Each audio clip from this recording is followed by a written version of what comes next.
PLB's biology ക്ലാസ്സസിൻ്റെ പുതിയൊരു വീഡിയോയിലേക്ക് ഏവർക്കും സ്വാഗതം. +2 സുവോളജിയുടെ മോളിക്കുലാർ ബേസിസ് ഓഫ് ഇൻഹെറിറ്റൻസ് എന്ന ചാപ്റ്റർ നമ്മൾ ഡിസ്കസ് ചെയ്തുകൊണ്ടിരിക്കുകയായിരുന്നു. അതിലെ മൂന്നാമത്തെ ഭാഗം വീഡിയോ ആണിത്. കഴിഞ്ഞ 2 വീഡിയോയിലും DNA സ്ട്രക്ചറിനെ കുറിച്ചാണ് നമ്മൾ ഡിസ്കസ് ചെയ്തുകൊണ്ടിരുന്നത്. 1953 വാട്സൺ, ക്രിക്ക് എന്നീ സയൻറ്റിസ്റ്റുമാരാണ് DNA double helical structure propose ചെയ്തത് എന്ന് നമ്മൾ മനസ്സിലാക്കി. അതിനെ തുടർന്ന് ഫ്രാൻസിസ് ക്രിക്ക് അദ്ദേഹം central dogma in molecular biology എന്ന കൺസെപ്റ്റ് മുന്നോട്ട് വെച്ചു.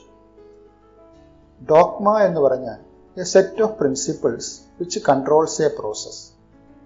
അതായത് DNA കോഡ് ചെയ്യപ്പെട്ടിട്ടുള്ള ജനറ്റിക് ഇൻഫർമേഷൻസ് എങ്ങനെയാണ് റിവീൽ ചെയ്യപ്പെടുന്നത്.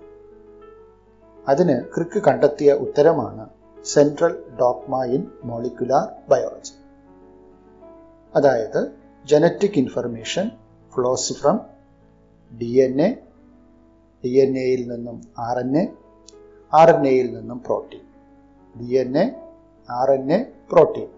ഈ 3 സ്റ്റെപ്പുകളിലൂടെയാണ് DNA സ്റ്റോർ ചെയ്തു വച്ചിരിക്കുന്ന ജനറ്റിക് ഇൻഫർമേഷൻസ് റിവീൽ ചെയ്യപ്പെടുന്നത്. ഇതിനെയാണ് സെൻട്രൽ ഡോഗ്മ എന്ന പദം കൊണ്ട് വിശേഷിപ്പിക്കുന്നത്.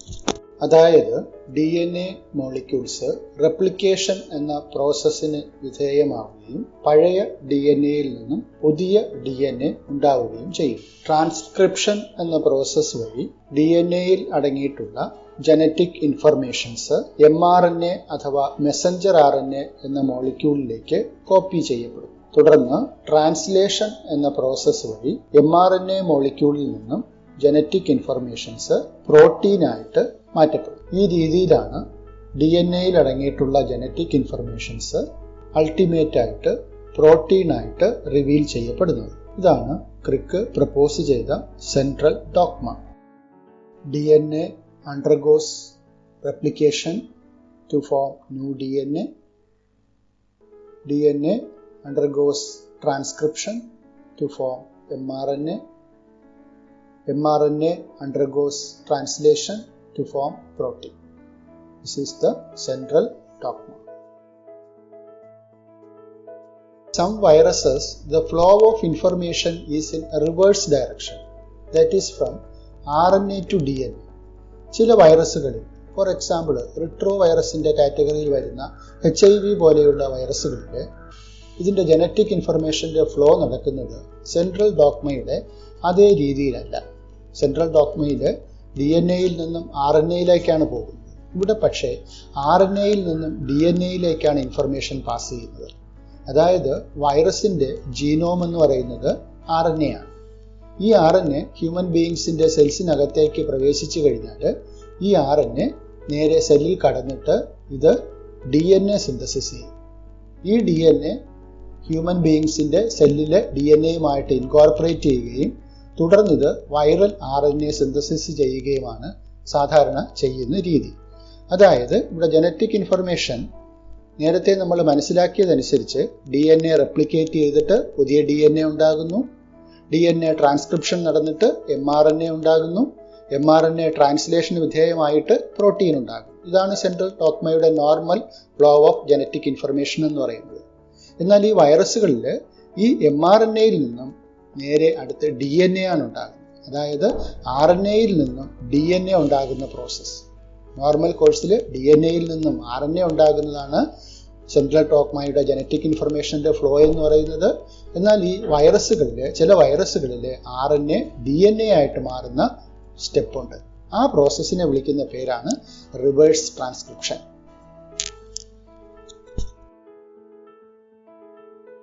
ഇനി നമുക്ക് DNAയുടെ നീളത്തെക്കുറിച്ച് ഒന്ന് ഡിസ്കസ് ചെയ്യാം. എത്ര നീളമുണ്ടാകും ഒരു ഹ്യൂമൻ ബീയിങ്സിൻ്റെ DNA അല്ലെങ്കിൽ ഒരു മമേലിയൻ DNAക്ക് എത്ര ലെങ്ത് ഉണ്ടാകും? We can calculate the length of DNA of a typical mammalian cell by multiplying the total number of base pairs with the distance between 2 consecutive base pairs. ഇങ്ങനെ നമുക്ക് DNAയുടെ length calculate ചെയ്യാം. Length calculate ചെയ്യാൻ നമുക്ക് എന്തൊക്കെ datas വേണം? എത്ര base pairs ഉണ്ട് എന്നുള്ള നമ്പർ വേണം. അടുത്തടുത്തുള്ള രണ്ട് ബേസ് പെയേഴ്സ് തമ്മിലുള്ള ഡിസ്റ്റൻസ് എത്രയാണെന്ന് അറിയാമെങ്കിൽ ആ DNA-ക്ക് എത്ര നീളം ഉണ്ട് എന്ന് നമുക്ക് കാൽക്കുലേറ്റ് ചെയ്യാൻ പറ്റുന്നതാണ്. ഇപ്പോൾ എന്താ ഫോർമുല നമുക്ക് പറയാം. Length of DNA is equal to total number of base pairs into distance between two consecutive base pairs. Consecutive base pairs means അടുത്തടുത്തുള്ള base pairs. എത്ര ബേസ് പെയേഴ്സ് ഉണ്ട് നമുക്ക്? ഡിപ്ലോയിഡ് DNA വരുമ്പോൾ 6.6 into 10 raised to 9 base pairs ആണ്. അടുത്തടുത്തുള്ള base pairs തമ്മിലുള്ള distance നേരത്തെ നമ്മൾ മനസ്സിലാക്കിയതാണ്. എന്തായിരുന്നു അത്? ദാറ്റ് ഈസ് 0.34 നാനോമീറ്റർ അല്ലെങ്കിൽ 34 ആങ്സ്ട്രോം എന്ന് നമ്മൾ നേരത്തെ മനസ്സിലാക്കി. അടുത്തടുത്തുള്ള രണ്ട് ബേസ് പെയേഴ്സ് തമ്മിലുള്ള ഡിസ്റ്റൻസ് എന്ന് പറയുന്നത് 0.34 നാനോമീറ്റർ ആണ്. അതിനെ മീറ്ററിലേക്ക് കൺവേർട്ട് ചെയ്യുകയാണെങ്കിൽ 0.34 into 10 raised to -9 മീറ്റേഴ്സ് ആണ്.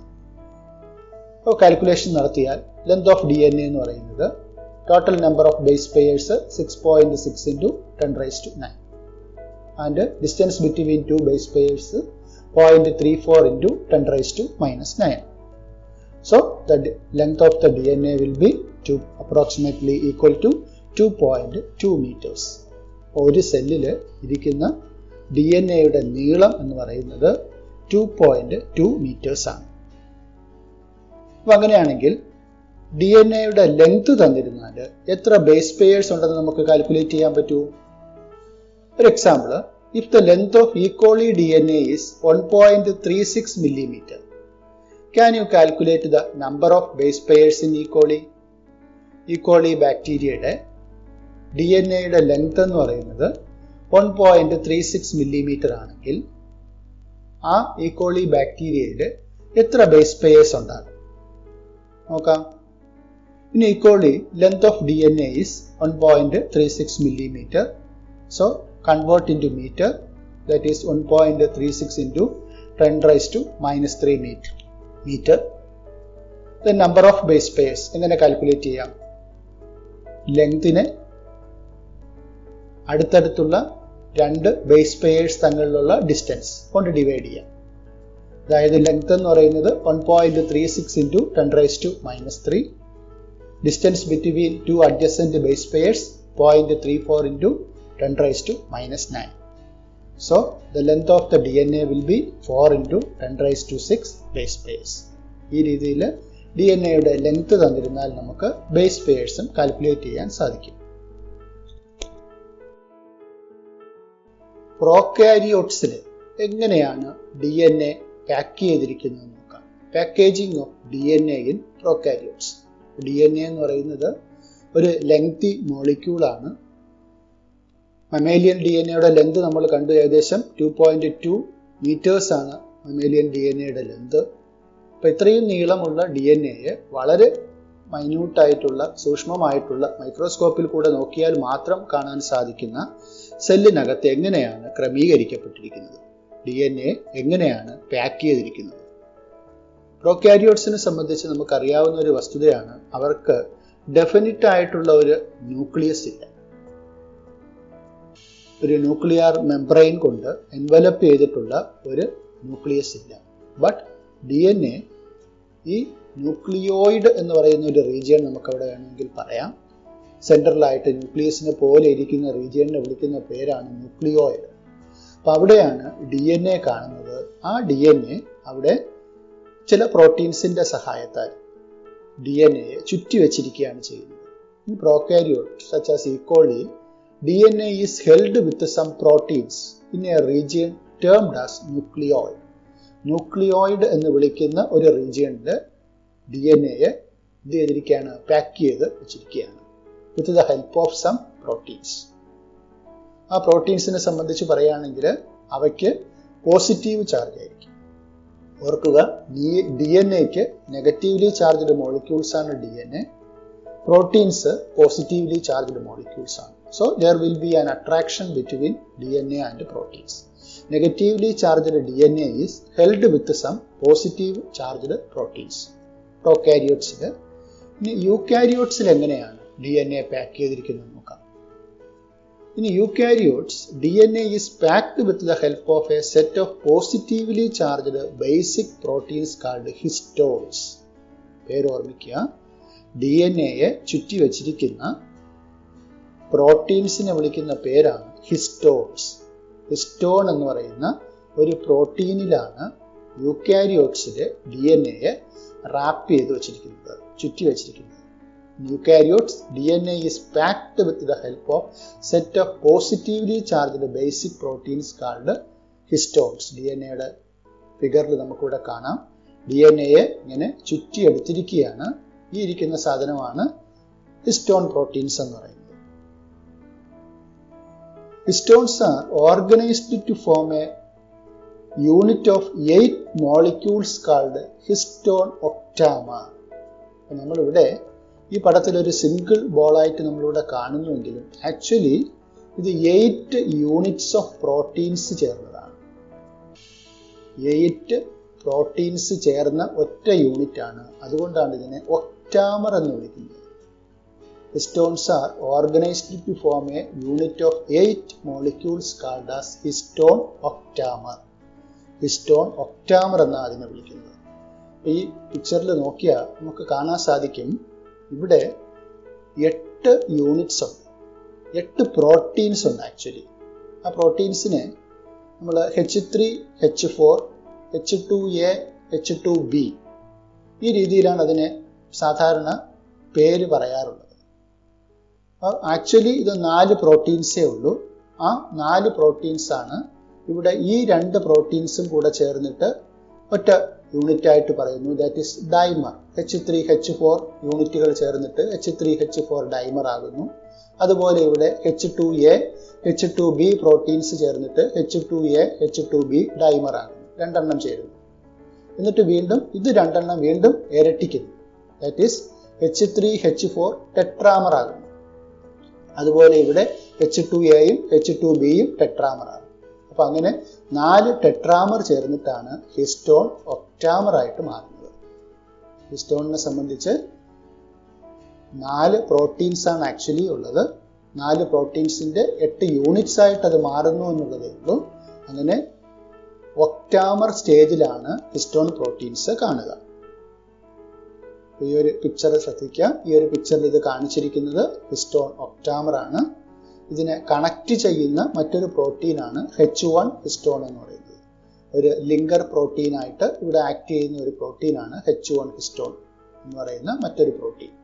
DNA ഈ ഹിസ്റ്റോൺ ഒക്ടാമറിൽ ചുറ്റിയെടുത്തിരിക്കുന്ന ഈ ഒരു സ്ട്രക്ചറിനെ വിളിക്കുന്ന പേരാണ് ന്യൂക്ലിയോസോം. The negatively charged DNA is wrapped around the positively charged histone octamer to form a structure called nucleosome. ഈ സ്ട്രക്ചറിനെ വിളിക്കുന്ന പേരാണ് ന്യൂക്ലിയോസോം. ഈ പിക്ചറിൽ ഒന്നുകൂടെ കാണാം. ഇവിടെ 8 യൂണിറ്റ്സുകൾ ഇവിടെ ഉണ്ട്. H3, H4, അതുപോലെ H2A, H2B. അപ്പൊ ഈ ഇരിക്കുന്ന ഈ ഒരൊറ്റ സ്ട്രക്ചർ ഇതിനെ വിളിക്കുന്ന പേരാണ് ന്യൂക്ലിയോസോം. DNA with histone protein is known as nucleosome. A typical nucleosome contains 200 base pairs of DNA helix. അപ്പോൾ ഒരു ടിപ്പിക്കൽ ആയിട്ടുള്ള ഒരു ന്യൂക്ലിയോസോമില് ഈ ഒരു DNA-യിൽ എത്ര ബേസ് പെയേഴ്സ് ഉണ്ടെന്ന് നമ്മൾ എണ്ണുകയാണ്. എത്ര അഡിനൈൻ, തൈമിൻ, ഗുവാനിൻ, സൈറ്റോസിൻ ഈ പറയുന്ന ബേസ് പെയേഴ്സ് അഡിനൈനും തൈമിനും കൂടെ ചേരുമ്പോഴാണ് ഒരു ബേസ് പെയർ. അങ്ങനെ ടിപ്പിക്കലായിട്ട് ഒരു ന്യൂക്ലിയോസോമിൽ ഒരു 200 ബേസ് പെയേഴ്സ് ഉണ്ടാകും. A typical nucleosome contains 200 base pairs of DNA helix. Nucleosome constitute the repeating unit of structure in nucleus called chromatin. ഈ ഫിഗറിൽ നോക്കിയാൽ കാണാം ഹിസ്റ്റോൺ പ്രോട്ടീൻസ് ഇവിടെ കാണുന്നുണ്ട്. ഹിസ്റ്റോൺസ് കൂടിച്ചേർന്നിട്ട് ഉണ്ടാകുന്ന ഈ സ്ട്രക്ചറിനെ വിളിക്കുന്ന പേരാണ്, ഹിസ്റ്റോൺ വിത്ത് DNA ചേരുമ്പോൾ വിളിക്കുന്ന സ്ട്രക്ചറിനെ വിളിക്കുന്ന പേരാണ് ന്യൂക്ലിയോസോം. ന്യൂക്ലിയോസോം ഇങ്ങനെ റിപ്പീറ്റ് ചെയ്ത് അതിന് ഒരു ചരട് പോലെ മാറുന്നു. ആ ചരടിനെ വിളിക്കുന്ന പേരാണ് chromatin. Nucleosome constitute the repeating unit of structure in nucleus called chromatin. Chromatin condense ചെയ്ത ഫോമാണ് ക്രോമസോംസ്. അപ്പോൾ ക്രോമസോംസിനെ നമ്മളൊന്ന് അൺവൈൻഡ് ചെയ്താൽ ക്രോമാറ്റിൻ കിട്ടും. ക്രൊമാറ്റിനെ വീണ്ടും ഒന്ന് അൺവൈൻഡ് ചെയ്താൽ ന്യൂക്ലിയോസോംസ് കിട്ടും. ന്യൂക്ലിയോസോംസിൽ നിന്നും ഹിസ്റ്റോൺസ് പ്രോട്ടീൻസിനെ മാറ്റിക്കഴിഞ്ഞാൽ നമുക്ക് DNA കിട്ടും. The nucleosomes in chromatin are seen as beads on string structure when viewed under electron microscope. Electron മൈക്രോസ്കോപ്പിൽ കൂടെ നോക്കുകയാണെങ്കിൽ എങ്ങനെ നമുക്ക് ന്യൂക്ലിയോസോംസിനെ കാണാൻ സാധിക്കും? Beads on string like structure. That is ഒരു മാലയിൽ മുത്തുകൾ ഇങ്ങനെ കോർത്ത് വെച്ചിരിക്കുന്നത് പോലെ, ഒരു ചരടിൽ മുത്തു കോർത്ത് വെച്ചിരിക്കുന്നത് പോലത്തെ ഒരു അപ്പിയറൻസ് ആയിരിക്കും നമുക്ക് കാണാൻ സാധിക്കുക. ഇവിടെ അതിൻ്റെ ഒരു ഇലക്ട്രോൺ മൈക്രോസ്കോപ്പിക് പിക്ചർ കാണാം. ഈ കാണുന്നതാണ് ന്യൂക്ലിയോസോംസ്. ന്യൂക്ലിയോസോംസ് ക്രൊമാറ്റിൻ ത്രെഡ്സിൽ ഇങ്ങനെ മുത്തുകൾ ഇങ്ങനെ ചരടിൽ കോർത്ത് വെച്ചിരിക്കുന്നത് പോലെ നമുക്ക് കാണാൻ സാധിക്കും. അത് ക്രോമസോം ആകുന്ന സമയത്താണ് കണ്ടൻസ് ചെയ്യുന്നത്. How many nucleosomes do you imagine are present in a mammalian cells? ഒരു മമ്മേലിയൻ സെൽസിൽ എത്ര ന്യൂക്ലിയോസോംസ് ഉണ്ടാകും? ഒരു ന്യൂക്ലിയോസോമിന്റെ ഒരു കണക്ക് നമ്മളൊന്ന് പരിശോധിച്ച് നോക്കിയാൽ ഒരു ടിപ്പിക്കൽ ന്യൂക്ലിയോസോംസിൽ എത്ര ബേസ് പെയേഴ്സ് കാണുമെന്ന് പറഞ്ഞു? ദാറ്റ് ഈസ് 200 ബേസ് പെയേഴ്സ് കാണും. അപ്പൊ അങ്ങനെയാണെങ്കിൽ ടോട്ടൽ നമ്പർ ഓഫ് ന്യൂക്ലിയോസോംസ് എത്രയായിരിക്കും? എത്ര ബേസ് പെയേഴ്സ് ഉണ്ട്? 6.6 into 10⁻⁹ ബേസ് പെയേഴ്സ് ഉണ്ട്. ഒരു ബേസ് പെയറിൽ എത്ര, ഒരു ന്യൂക്ലിയോസോമിൽ എത്ര ബേസ് പെയേഴ്സ് ഉണ്ട്? 200 ബേസ് പെയേഴ്സ് ഉണ്ട്. അപ്പോൾ ടോട്ടൽ നമ്പർ ഓഫ് ബേസ് പെയേഴ്സിനെ ഒരു ന്യൂക്ലിയോസോമിലുള്ള ബേസ് പെയർ കൊണ്ട് ഡിവൈഡ് ചെയ്യുകയാണെങ്കിൽ എത്ര ന്യൂക്ലിയോസോംസ് ഒരു സെല്ലിൽ ഉണ്ടാകുമെന്നുള്ളതിൻ്റെ ആൻസർ കിട്ടും. നമ്മളെ സംബന്ധിച്ചിടത്തോളം എത്ര ആയിരിക്കും ഉണ്ടാവുക? That is 6.6 into 10⁻⁹ base pairs divided by 200. That is 3.3 into 10⁻⁷ base pairs. അപ്പോൾ വളരെ ലെങ്തി ആയിട്ടുള്ള ഹ്യൂമൻ DNA മോളിക്യൂൾ, 2.2 മീറ്റേഴ്സോളം നീളമുള്ള ഹ്യൂമൻ DNA മോളിക്യൂളിനെ എങ്ങനെയാണ് പാക്ക് ചെയ്തിരിക്കുന്നത്? ഹിസ്റ്റോൺ എന്ന് പറയുന്ന പ്രോട്ടീൻസിന്റെ സഹായത്താലാണ് പാക്ക് ചെയ്തിരിക്കുന്നത്. അതിൽ റാപ്പ് ചെയ്ത് വെച്ചിരിക്കുകയാണ്, ചുറ്റി വെച്ചിരിക്കുകയാണ്. എന്നാൽ ഹയർ ലെവൽസിലേക്ക് വരുമ്പോൾ ഈ ഒരു ഹിസ്റ്റോൺ എന്ന പ്രോട്ടീൻ മാത്രം മതിയാവില്ല. കുറച്ചുകൂടെ പ്രോട്ടീൻസ് പാക്കേജിങ്ങിൽ ഉൾപ്പെട്ടിട്ടുണ്ട്. അത്തരം പ്രോട്ടീൻസിനെ കോമൺ ആയിട്ട് വിളിക്കുന്ന പേരാണ് non histone chromosomal proteins. Histone അല്ലാത്ത പ്രോട്ടീൻസ്. അപ്പോൾ packaging of chromatin at higher level requires additional set of proteins. ആ പ്രോട്ടീൻസിനെ നമ്മൾ കളക്റ്റീവ്ലി വിളിക്കുന്ന ടേമാണ് നോൺ ഹിസ്റ്റോൺ ക്രോമസോമൽ പ്രോട്ടീൻസ്, അല്ലെങ്കിൽ ഷോർട്ട് ഫോം ആയിട്ട് NHC പ്രോട്ടീൻസ് എന്ന് വിളിക്കും. പാക്കേജിങ് അറ്റ് ഹയർ ലെവൽ, യൂകാരിയോട്സിലെ ഹയർ ലെവൽ ഹ്യൂമൻ ബീയിങ്സിനൊക്കെ ആണെങ്കിൽ ഹിസ്റ്റോൺ പ്രോട്ടീൻസ് മാത്രം പോരാ, അതിനോടൊപ്പം അഡീഷണൽ ആയിട്ട് കുറച്ച് പ്രോട്ടീൻസ് കൂടെ DNA പാക്കിങ്ങിന് സഹായിക്കുന്നുണ്ട്. അത്തരം പ്രോട്ടീൻസിനെ വിളിക്കുന്ന ഷോർട്ട് ഫോം ആണ് NHC proteins, non histone chromosomal proteins. ഇനി യൂക്രൊമാറ്റിൻ, ഹെറ്ററോക്രൊമാറ്റിൻ, രണ്ട് ടേം കൂടെ പരിചയപ്പെടാം. യൂക്രൊമാറ്റിൻ ആൻഡ് ഹെറ്ററോക്രൊമാറ്റിൻ എന്താണ്? ഇവിടെ ന്യൂക്ലിയോസോംസിനെ നമുക്കിവിടെ കാണാൻ സാധിക്കും. പിക്ചറിൽ കണ്ടായിരുന്നല്ലോ. അതായത് ഇതൊരു ഹിസ്റ്റോൺ പ്രോട്ടീൻ ആണ്, ഇത് DNA അതിൽ ചുറ്റി വെച്ചിരിക്കുന്നതാണ്. ഇവിടെ ചില പ്ലേസിൽ നോക്കൂ, DNAയിലെ ന്യൂക്ലിയോസോംസ് തങ്ങളിൽ നല്ല ഡിസ്റ്റൻസ് ആയിട്ട് ഇവിടെ പാക്ക് ചെയ്തിട്ടുണ്ട്. ചിലതിലാണെങ്കിൽ ഇതാ ചില ഏരിയയിൽ ന്യൂക്ലിയോസോംസ് വളരെ ഡെൻസ് ആയിട്ട് പാക്ക് ചെയ്തിട്ടുണ്ട്. അപ്പോൾ ഈ പാക്കിംഗ് ഡിസ്റ്റൻസിനനുസരിച്ചാണ് നമ്മൾ യൂക്രൊമാറ്റിൻ, ഹെറ്ററോക്രൊമാറ്റിൻ എന്നുള്ള ടേം നമ്മൾ വിശദീകരിക്കുന്നത്. അതായത് in a typical nucleus some regions of chromatin are loosely packed. Picture നോക്കിയാൽ കാണാം, ഇത് ലൂസ്ലി പാക്ഡ് ആണ്. പിന്നെയോ ലൈറ്റ്ലി സ്റ്റെയിൻഡ്. ഇതിന് നമ്മൾ സ്റ്റെയിൻ ചെയ്യുകയാണെങ്കിൽ, സെല്ലിന് നമ്മൾ കളർ കൊടുക്കുകയാണെങ്കിൽ ഇവിടെ വളരെ കുറച്ച് മാത്രമേ കളർ പിടിക്കുകയുള്ളൂ. ലൈറ്റ് ആയിട്ട് ഇതിനെ സ്റ്റെയിൻ ചെയ്യാൻ പറ്റുള്ളൂ ഈ regions. And transcriptionally active. Transcription process, transcription എന്ന് പറഞ്ഞാൽ നേരത്തെ മനസ്സിലാക്കി DNA യിൽ നിന്നും mRNA ഉണ്ടാകുന്ന പ്രോസസ്സാണ്. ആ പ്രോസസ്സിൽ വളരെ ആക്റ്റീവായിട്ട് പങ്കെടുക്കുന്ന റീജിയനാണ് ഈ ക്രൊമാറ്റിനിൽ കാണുന്ന DNA ഭാഗം. ആ ഭാഗത്തിനെ വിളിക്കുന്ന പേരാണ് യൂക്രൊമാറ്റിൻ. യൂക്രൊമാറ്റിൻ ഇങ്ങനെ ഓർക്കേണ്ടത് loosely packed, lightly stained and transcriptionally active chromatin. Loosely packed, lightly stained, transcriptionally active chromatins are called euchromatin. ഇനി എന്താണ് ഹെറ്ററോക്രൊമാറ്റിൻ നോക്കാം. The chromatin that is more densely packed. ഫിഗറിൽ നോക്കിയാൽ അറിയാം, ഡെൻസിലി പാക്ഡ് ആണ്. ദെൻ ഡാർക്ക്ലി സ്റ്റെയിൻഡ് ആണ്. ഇത് നമ്മൾ കളർ ചെയ്യുമ്പോൾ ക്രോമസോംസിന്റെ അല്ലെങ്കിൽ ക്രൊമാറ്റിന്റെ ഈ റീജിയൻസ് നന്നായിട്ട് കളർ പിടിക്കും. ഇവിടെ ആണെങ്കിൽ കളർ പിടിക്കില്ല. നന്നായിട്ട് കളർ പിടിക്കുന്ന ഈ റീജിയനാണ് ഡാർക്ക്ലി സ്റ്റെയിൻഡ് ആണ്. ദെൻ ട്രാൻസ്ക്രിപ്ഷണലി ഇനാക്റ്റീവ് ആണ്. ട്രാൻസ്ക്രിപ്ഷൻ പ്രോസസ്സിൽ ആക്റ്റീവ് അല്ല, ഇനാക്റ്റീവ് ആണ്. യൂക്രൊമാറ്റിൻ ആണെങ്കിൽ ആക്റ്റീവ് ആണ്. ആ റീജിയൻസിനെ വിളിക്കുന്ന പേരാണ് ഹെറ്ററോക്രൊമാറ്റിൻ. The chromatin that is densely packed, darkly stained, transcriptionally inactive. Chromatin are called heterochromatin.